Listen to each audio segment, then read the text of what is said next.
FATF یک سازمان بین دولتی است. 1989 G7 کشور صنعتی دنیا برای مبارزه با پولشویی بین خودشون قراردادی می‌نویسه. سال 2001 آمریکا با فشاری که میاره میگه فقط پولشویی نیست، مقابله با تروریسم هم باید وارد کنید. 2012 فعالیت‌های اشاعه‌ای هم بشه، نه فقط تامین مالی تروریسم، اشاعه تروریسم. حالا تعریف تروریسم چیه؟ اینجا بحثه. ببینید صحبتاش در مورد ایران چیه. گروه ویژه اقدامات مالی از ایران میخواد که به طور کامل نواقص مربوط به مبارزه با پولشویی و مقابله با حمایت از تروریسم را برطرف کند، به خصوص موارد مربوط به حمایت مالی از تروریسم را. میگه نه تو حمایت از تروریسم داریم. کدوم تروریسم؟ از داعش حمایت کردم. داعشی که شما ساختید. چرا به اونا نمیری گیر بدی؟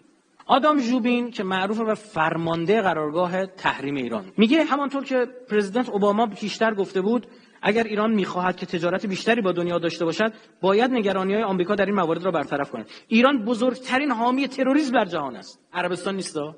بند 39 این استرداد مجرمینه. میگه وقتی کشور عضو از شما همکاری علیه تروریسم میخواهد، همکاری باید راضی کننده باشد. فارغ از اینکه آیا هر دو کشور تعریف واحدی از تروریسم داشته باشن یا نه. برای نمونه یه بانک آمریکایی یا انگلیسی یا حتی متعلق به رژیم صهیونیستی میتونه از بانک ایرانی اطلاعات مالی و تراکنش‌های مربوط به اشخاص، سازمان‌ها یا شرکت‌هایی رو مطالبه کنه و بانک ایرانی موظف میشه در کوتاه‌ترین مدت این اطلاعات رو در اختیار طرف مقابل قرار بده.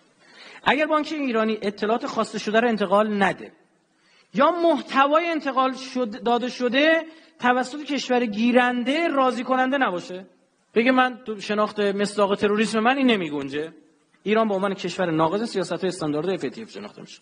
در توصیه 7 گروه اقدامات مالی FATF بند 7ش میگه که شما باید ببینید سازمان ملل تحریمش کرده یا نه.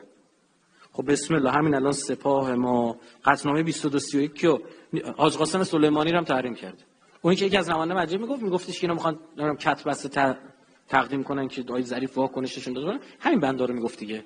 مشخص شدن هویت تجار ایرانی و شرکای خارجی آنها، بالاخص در تبادل کالاهای استراتژیک و همچنین دسترسی به حساب‌های شخصی بانکی آنها. میگه خب این ایرانیه از ایتالیا فلان چیزو باشه، اون کی بود؟ اون ایتالیایی لو نرفته. موارد متعدد خود غربی‌ها یا خود خارجی‌ها به ما یاد میدادن چجوری تحریم دور بزنید. چرا؟